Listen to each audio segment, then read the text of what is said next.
বললেন, যাও যাও আমার সাহাবী, তুমি তোমার পিতামাতার খেদমতের মাঝে জিহাদ করো, জিহাদ করো, তুমি বাড়ি বসে জিহাদের সওয়াব পেয়ে যাবে। ও দুনিয়ার মানুষ, বর্তমান সময়ে 4.5 থেকে 5 লাখ খরচ করে হজে যেতে হয়, হ্যাঁ না না কথা বলেন?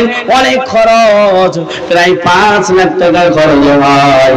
তবে মদিনাওয়ালা নবী বলে গেছেন, কোন সন্তান যদি মায়ের দিকে ভালোবাসার নজরে একটিবার দেয়, তাহলে ওই সন্তানের জন্য কবুল হজের সওয়াব তার নামায় আমলে দেওয়া হয়।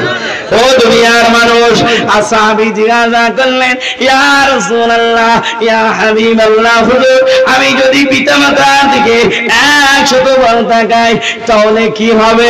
মদিনাওয়ালা নবী বললেন, তুমি যদি 100